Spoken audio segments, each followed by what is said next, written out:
operación radical. Vení, sentate aquí mientras tanto.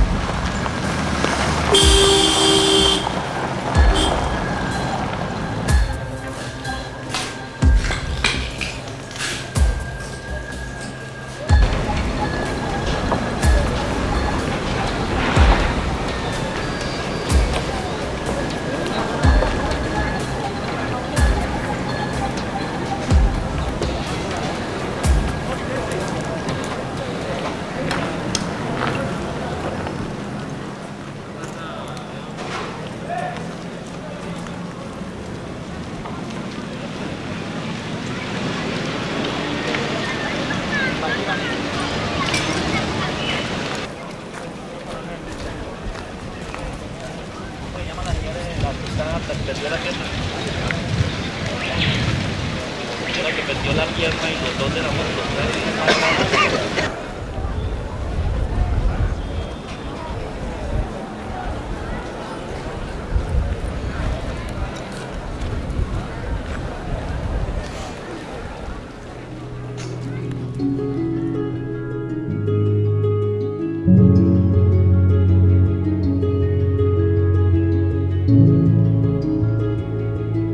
Entender el conflicto en el oriente antioqueño implica hacer una mirada histórica de mediano, digamos como de mediano alcance, toda vez que con la implementación del modelo mineroenergético en el oriente antioqueño, sobre todo con la construcción de las tres grandes hidroeléctricas, Guatapé, San Rafael, San Carlos, detona, digamos, un movimiento cívico interesante que se llama el Movimiento Cívico del Oriente. El traslado no fue solo de la cabecera. Las mejores tierras de cultivo quedaron bajo el agua y gran parte de la población rural fue obligada a convertirse en habitante urbana. Aquí hubo movimientos cívicos, hubo movimientos por la defensa del territorio y también se vinculaba a la lucha armada. Para el oriente antioqueño no es primero el ingreso de las guerrillas y después de los paramilitares, lo cual va a romper con el mito según el cual el paramilitarismo opera en respuesta y contención de las guerrillas.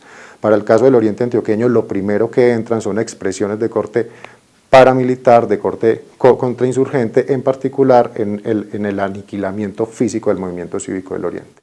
La referencia histórica que tenemos es en San Rafael, la masacre de los mineros en el Topacio.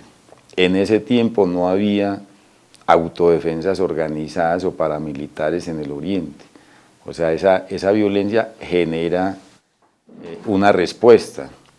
Entonces digamos que esa persecución militar por parte de intereses políticos y económicos al movimiento cívico del oriente antioqueño pues va a generar un caldo de cultivo más o menos propicio para que por allá, ya en los 90, ingresen los ejércitos guerrilleros.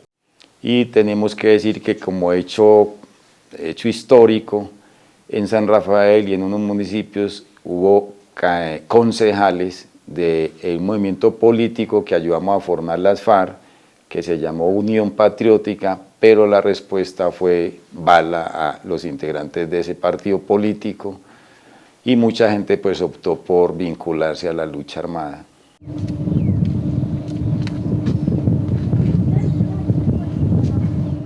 El conflicto se recrudece porque pues, la organización popular y revolucionaria crece, ¿cierto? Aquí tenemos que decirlo que tuvo presencia fuerte el Ejército de Liberación Nacional, también tuvo un pequeño grupo del EPL y las FARC.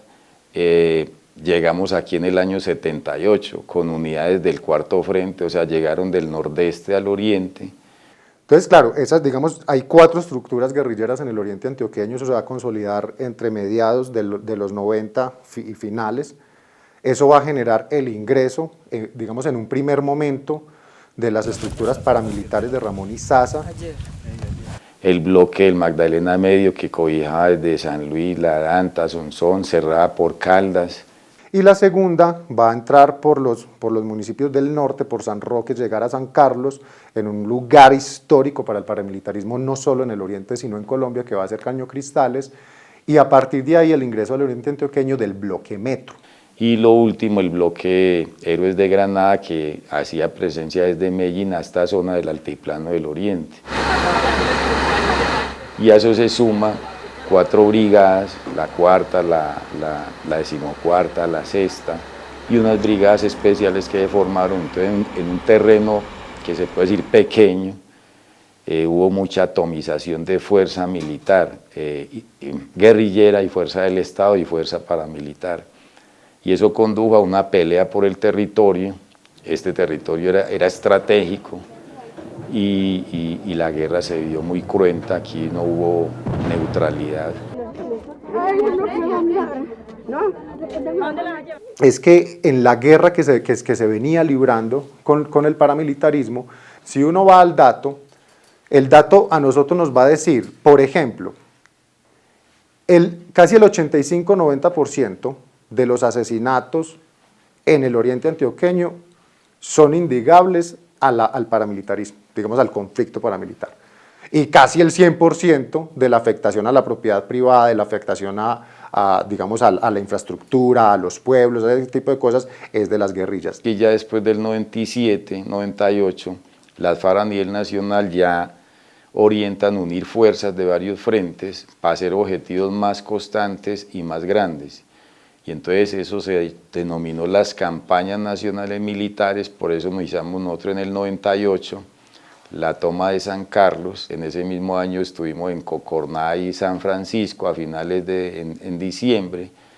Después estuvimos en Granada, Argelia, Nariño, San Luis. Nosotros estuvimos en este oriente como 8 municipios sin fuerza pública varios años, desde San Carlos hasta Nariño, ¿cierto? Mi nombre es Pastora Mira García, nacida y residente en el municipio de San Carlos, afectada por este conflicto que atravesó a nuestro país. No soy la excepción. Pues San Carlos es un municipio que soportó 33 masacres, tanto en el área urbana como en el área rural. Una muy fuerte que fue en el 98, en el mes de octubre, donde mataron una cantidad, otras aquí en las veredas como Arenosas, 17 personas, eso es macabro, en el marco del retorno en el corregimiento del Samaná.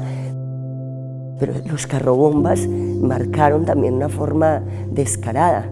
En el mes de mayo, el 10 de mayo del 2004, un carrobomba en el parque, donde es que ahí no había ningún actor armado a quien combatir. Era apenas lógico que al explotar lo que iba era cobrar vidas de sociedad civil que no tiene nada que ver en el asunto y que está trasegando para su diario vivir. Es muy lamentable. La desaparición forzada, creo que esos hogares que amanecen sin saber qué pasó con los suyos y pasa el tiempo con esa pregunta recurrente, ¿tendrá dolor, hambre, frío? ¿Crecen los niños? Siempre con esa pregunta. Me parece que es tan lamentable en el conflicto cuando no se tiene la gallardía, la berraquera de decir, está muerto, ahí se lo dejo. Yo creo que es una cosa también de posicionamiento de los actores armados. Pues si se creyó con la capacidad de eliminar una vida, déjelo ahí, para que la familia lo pueda despedir y los niños y su familia pueda tener cerrar un ciclo digno en la vida. Y eso genera pues un desplazamiento masivo, un éxodo de más del 90% de nuestros pobladores, un número indeterminado de personas asesinadas. Tenemos un subregistro, diríamos, de 837 desaparecidos. Lo que tiene es que la que sacamos en julio la encontré justamente buscando la mía. Cuando ya dieron cuenta que no era la mía, entonces ya se tuvo la información.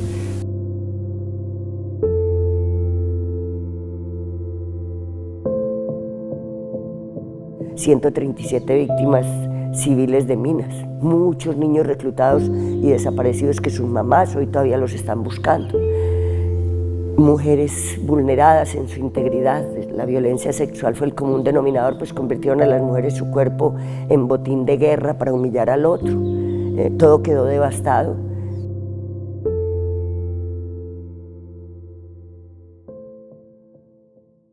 ELN después se va a fortalecer y va a tener la estructura Bernardo López Arroyave e incluso en algún momento va a tener la estructura de guerra urbana José María Córdoba, y eso, digamos, va a ser muy importante porque a diferencia de las FARC, que salvo con algunos, digamos que salvo algunas expresiones hacia el sur del país con la Jacobo Arenas, los helenos sí intentaron durante mucho tiempo urbanizar el conflicto. Digamos que esa sí es hace parte de la genética de los helenos. La toma helena de San Francisco implica que el ELN se queda durante muchos días haciendo presencia de poder militar en el municipio.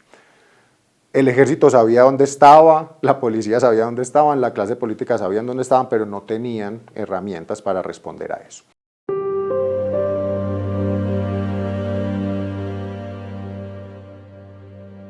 El nombre mío es Francisco Argemiro Duque Soto. Soy de acá de San Francisco. Ha sido un pueblo muy tranquilo. Y en el 1998 fui secuestrado por los grupos armados, por la guerrilla, y después me tocaron todas las tomas acá todos los atentados, las tomas que ven acá en el municipio, que ya fueron unas épocas muy difíciles.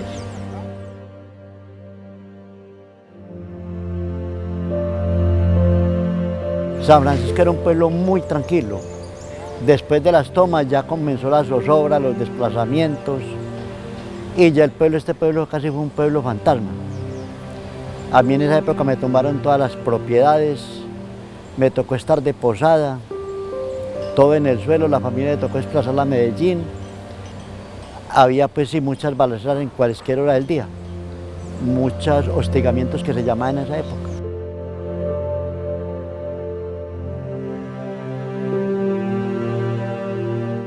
Mi nombre es Luis Albeiro Giraldo Arias, víctima del carro bomba de 1998 acá en San Francisco.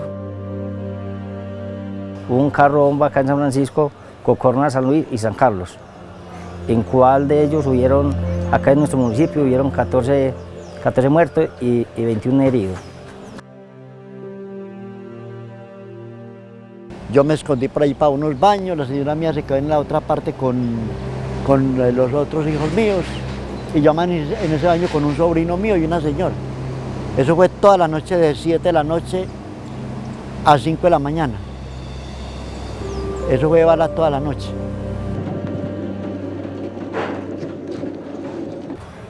Y ahí, mejor dicho, San Francisco fue una noche de mera violencia.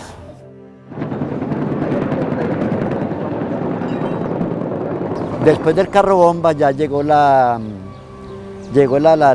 por debajo de las bombas por debajo de las alcantarillas, que ahí fue donde me tumbaron destruyeron todo el pueblo. Gracias a Dios no hubo pues daños como humanos, pérdidas humanas, sino que ya todo el mundo desocupamos la parte de acá y ya nos fuimos para una parte que se llama La Salida. Mucha gente pegó para los campos y por ahí eso comenzó como a las 3 y a las 5 se desplazó ya los grupos armados porque venía del ejército por otras partes, y ya cuando llegamos a la plaza ya miramos todo destruido. Esa época fue muy, muy difícil. Pues uno no entiende, pues sagradamente uno no entiende la situación, no entiende las cosas. Si nosotros ahí nos pegados de la fe, pues con mucha, como se dice, con mucho respeto, vivíamos acá, se trataban entre esos grupos con mucho respeto, pero sagradamente uno no, que era que contra el gobierno todo eso, pero prácticamente los que sufríamos era sí, hasta mucha gente sí le reclamaba a las mismas grupos, que eso no era como atropellar el gobierno, sino que tal vez era dañarnos el pueblo a nosotros acá.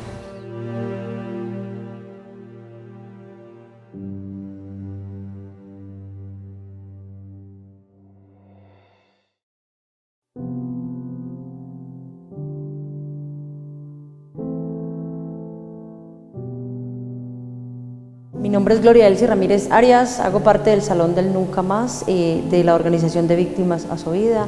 En mi momento fue víctima del conflicto armado y me desplacé a la vereda La Florida, cerca del corregimiento de Santa Ana. Llevo 22 años sin poder volver al territorio por esta misma situación.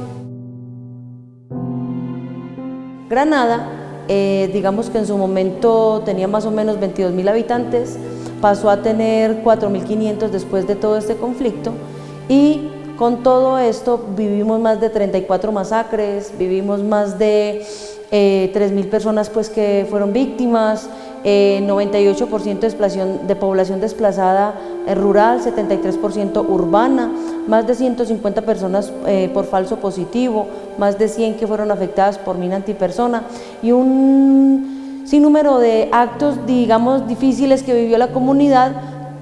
Perdió todo el tema cultural, el tema, digamos, de la educación, el tema económico. Fueron demasiadas las dificultades que se vivieron al punto de que Granada se convirtió casi que en un pueblo fantasma. Y con todo esto, pues nos dio muy duro perder la tranquilidad.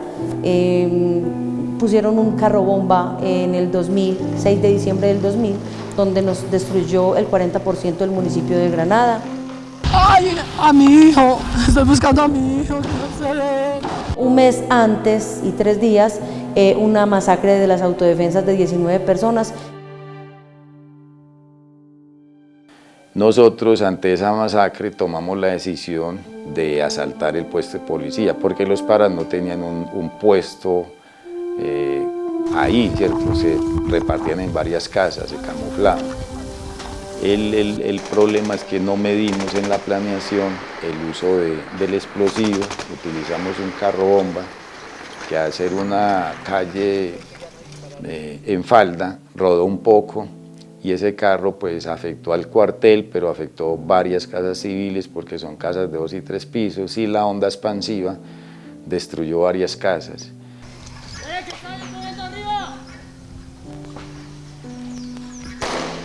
Y se inició ese asalto, los policías respondieron todo el día, eso fue un día y la noche, y empezamos nosotros a utilizar explosivo para llegar al cuartel y también ahí se dañaron otras casas. Lo cierto es que en este planeamiento uno busca la ventaja militar y hay veces no mira la afectación a la población civil. El objetivo no eran los civiles, pero desafortunadamente pues contamos que hubo varios civiles muertos.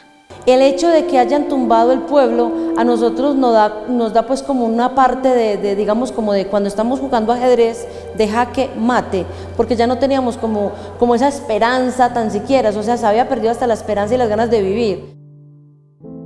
Para nosotros fue muy difícil desarraigarnos, dejar la tierra, dejar el campo, dejar nuestra cultura, dejar todo lo que teníamos presente. Entonces, eso se dio en un contexto de el que más pudiera, el que más hiciera, el que más le aportara a la guerra, porque lo que se quería generar era miedo.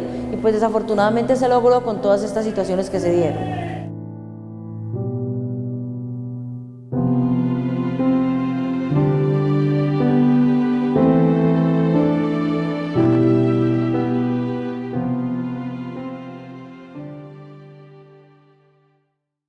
Es decir, el oriente antioqueño tuvo municipios como San Luis y San Carlos que expulsaron 3/4 partes de la población. Oriente antioqueño para los primeros años del 2000 fue la segunda zona en el país, solo superada por Caquetá en número de desplazados. Todo generado por la guerra, pero gatillado, digamos, o ejecutado con minucia en esa relación paramilitarismo-Estado colombiano. En abril del año 2000, las autodefensas empiezan una disputa territorial muy fuerte con la guerrilla en todo el corredor de la autopista Medellín-Bogotá, en todo el corredor que cruza el oriente, y la orden que ellos enviaron mediante panfletos que tiraron desde el aire era que las personas a 1 kilómetro al lado y lado de la autopista Medellín-Bogotá se tendrían que desplazar.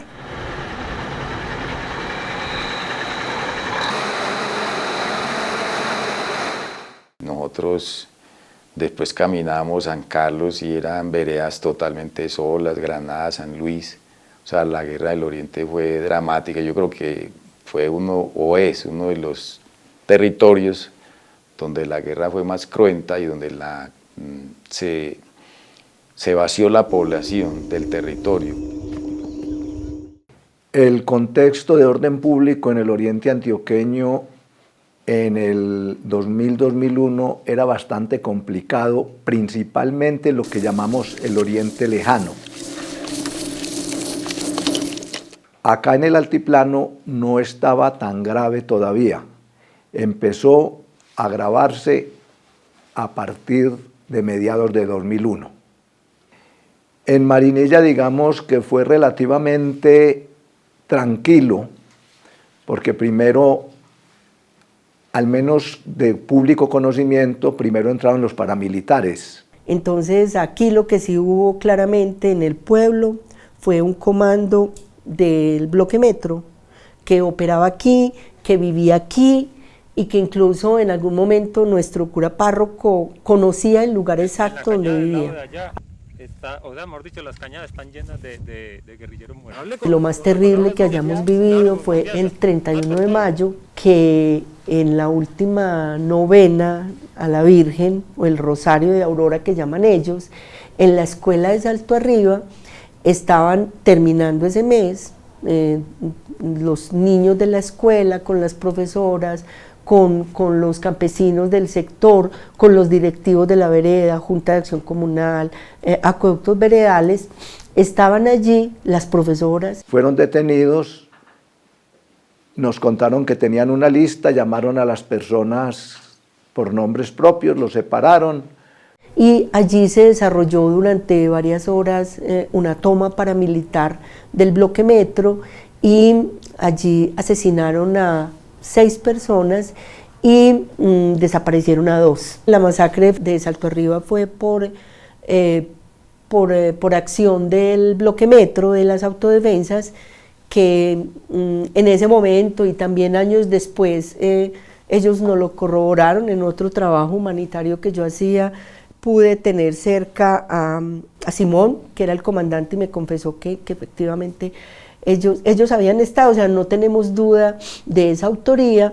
Entonces ya para el 2000, en Marinilla, en Río Negro, en Guarne y en Santuario, hay una consolidación de presencia paramilitar muy importante que pudiera explicar en parte por qué el carro bomba en Marinilla. Los grupos alzados en armas decían que los comandos de policía no deberían estar en los cascos urbanos de los municipios, que porque ellos iban a seguir actuando en contra de esos comandos y que si el gobierno no lo retiraba de las zonas urbanas, eran ellos los que estaban atentando contra la población civil.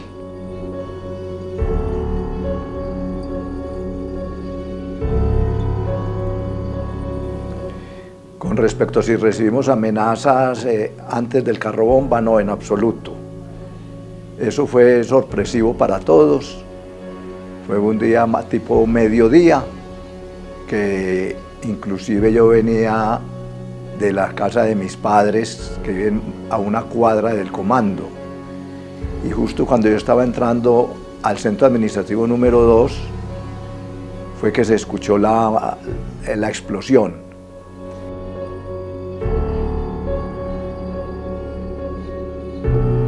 Cuando me llamó mi hermana, y mi hermana me llamó a grito, pues herido, ¿qué te pasó? ¿Cómo estás? Y yo, ¿pero por qué? Y no estás pues en Marinilla. Y yo, pues no sabes que estoy en vacaciones. No, yo no me acordaba, pero es que acaba de explotar un carro bomba en Marinilla y hay muertos y hay heridos y que explotó en el sector del comando.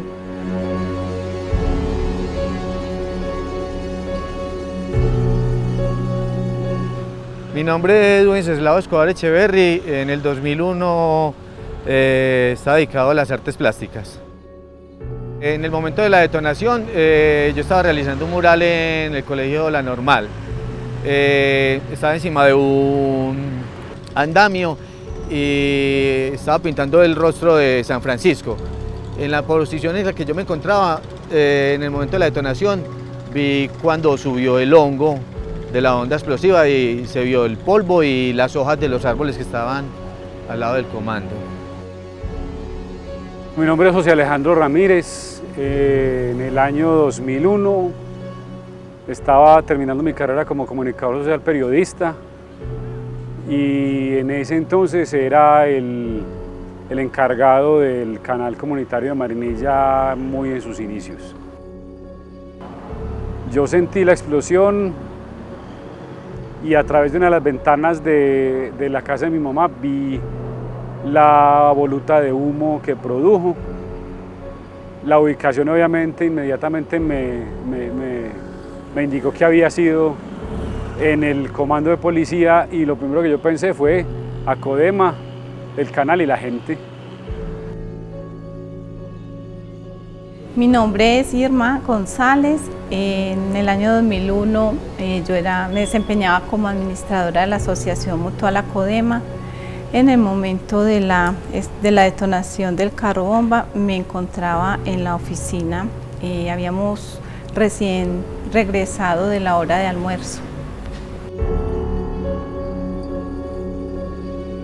De un momento a otro nos empezó a caer el cielo raso de las instalaciones encima. Fue un momento de muchísima confusión. Yo no sé cuántos segundos pudo haber durado eso.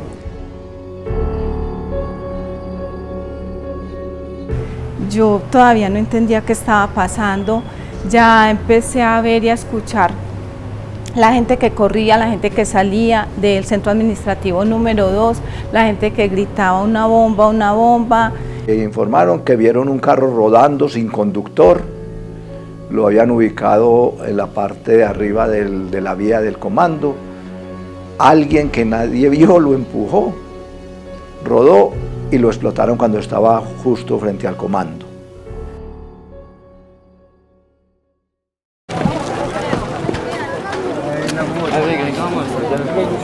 Permiso. Y yo tomé una cámara, cogí una cámara, había una Panasonic 456 de Super VHS y yo cogí una cámara y salí a grabar. Yo no recuerdo ni siquiera qué grababa. En ese momento incluso llegó un amigo gomoso también del tema de la producción y me ayudó, me cogió la cámara y se la llevó, venga, yo grabo. Señor alcalde, coronel, para pedirle autorización para unas tomas. Todavía no, ahorita, hermano. Aquí lo que ahora se permite todo. Vamos a mirar primero. Entonces, en medio de la confusión, yo recuerdo que grabábamos y alguien nos dijo, no, dejen de grabar. Yo le dije a Wenceslao, bájate la cámara del hombro, pero no dejes de grabar. Entonces él la cogió aquí bajo el brazo y seguimos grabando y registrando lo que hubiera. Alejandro me dice, no deje de grabar. Nos venimos hasta acá al área donde fue la detonación. Cuando llegamos todavía encontramos el carro echando humo. Yo incluso sinceramente con miedo de llegar hasta este punto. Este punto era el puente bajo, que nosotros conocíamos como el puente de la feria, una estructura muy vieja, donde se supone que estaban las víctimas y a mí me daba mucho miedo. Obviamente ya había agentes de policía controlando el lugar y tratando de acordonar la zona lo mejor que se pudiera. Gabriel Marino Rego era comerciante para esa época. Yo me desplazaba hacia el municipio de Guarne con mi hija Tatiana Marín en una moto roja, la cual nos ocurrió lo de acá. A mí me tocó la onda explosiva, es una cosa muy horrible, eso es como si lo clavaran a uno con una pesa en la tierra. Eso nos elevó bastante. Yo cuando aterricé, pues que la moto cayó al piso, yo mandé la mano y logré agarrar a mi hija. Esto acá era completa oscuridad, esto parecía como si fueran las 6:30 de la tarde. Yo no alcancé a percibir qué era lo que estaba pasando. Ya cuando vi los escombros de acá de Acodema, de que todos estaban en ruinas, yo asimilé que era un carro bomba.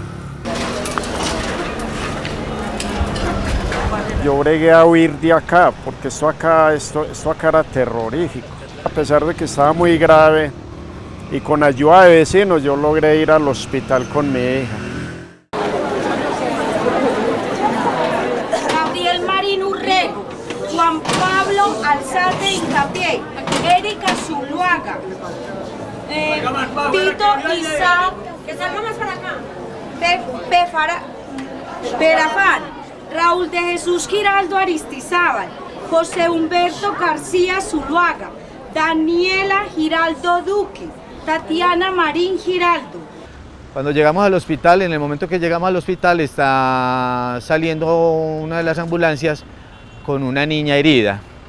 Nosotros hacemos un plano en contrapicada y grabamos la toma y luego le decimos al gerente del hospital que nos deje ingresar. ¿Cómo está Gabriel? ¿Cómo está Gabriel? Entramos a urgencias.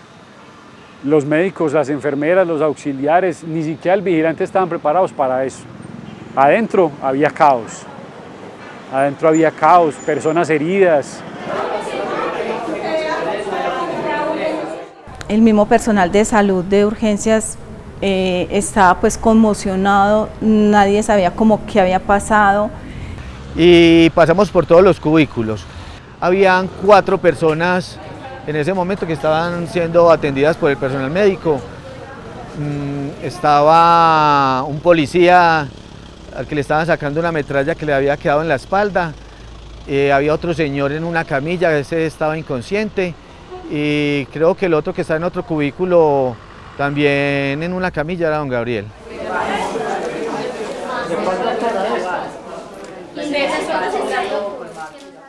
Allá me separaron de mi hija, entonces los médicos sí me cogían para auxiliarme, las enfermeras, y yo era pensando en mi hija, entonces una muchacha me dijo que era de la Cruz Roja, me dijo: Gabriel, usted está muy mal.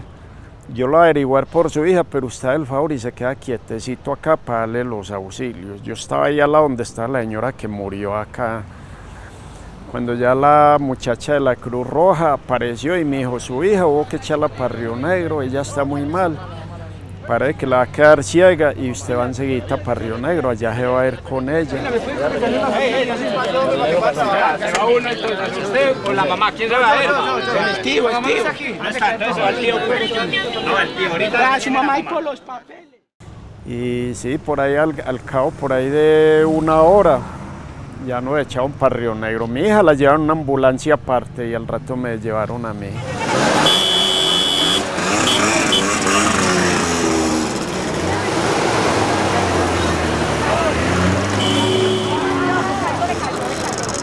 Después de ver la gente, lo que concentramos la atención fue en lo que había pasado con la estructura. La estructura estaba, no sé, pues yo me lo imaginé como si hubiera habido una especie de tiroteo tremendo de armas de alto calibre, porque las paredes estaban llenas de huecos, los vidrios explotaron.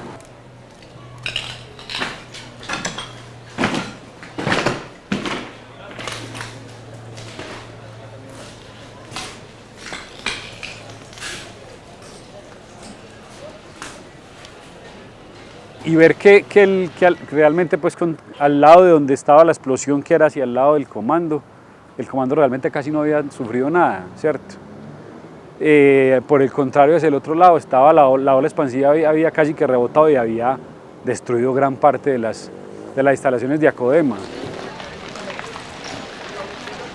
Los daños a la infraestructura fueron más que todo en la edificación de las salas de velación.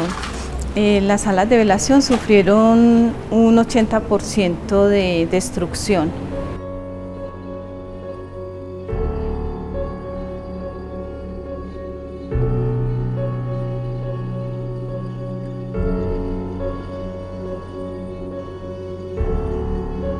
La tarde del Carrobomba podemos definirla como una tarde gris, una tarde fatídica para la historia de nuestro municipio. Un pueblo que, aunque tenía conflicto armado, había sido relativamente tranquilo, no había habido un hecho de tan magnitud. Y es como cuando uno se lanza a una piscina que se le tapan los oídos. Eso fue la sensación que quedó después en el ambiente. La gente no modulaba, mucha gente era pálida, no lograban asimilar lo que estaba ocurriendo en el momento. Uno ya calcula como la dimensión, trata de hacerse la idea de la dimensión del impacto de lo que ha pasado ahí. Fue lo primero, lo primero que sentí fue una especie de sorpresa, pues porque es que era un evento de guerra que para nosotros era una cosa muy lejana.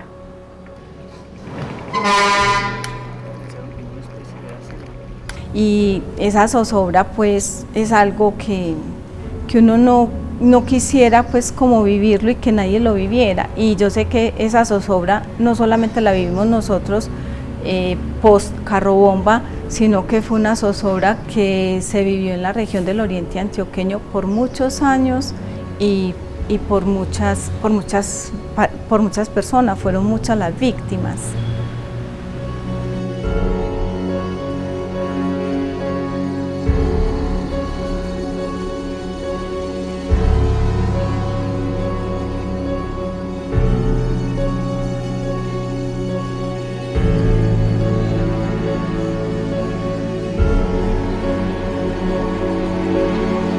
Sentí que éramos vulnerables, que estábamos en una impotencia total, prácticamente sin herramientas para responder a estos hechos, ni físicas ni económicas y menos morales. No fue tan grave en número de personas heridas y fallecidas, pero la sensación, o sea, la sensación de, yo tengo que decirlo, de humillación, porque fue una época en la que las autoridades civiles de estos municipios, de todos, precisamente ustedes recordarán que también ahí se conformó el movimiento de alcaldes y trabajamos algunos personeros, es que era una humillación con las autoridades, o sea, nosotros tal vez no teníamos la posibilidad de gobernar, porque los actores armados, con la fuerza de sus armas y con la fuerza del temor, nos tenían casi que arrodillados.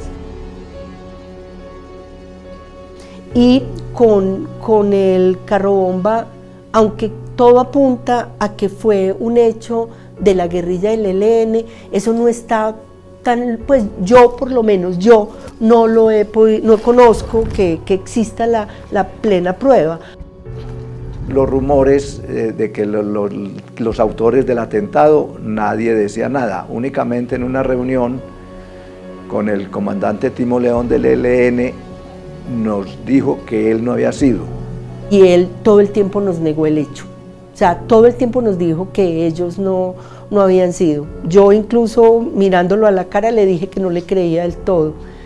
Pero creo que una de las verdades que nos están debiendo los señores del ELN es fueron ellos los que colocaron ese carrobomba, los que pusieron en riesgo a medio pueblo de Marinilla, o no fueron.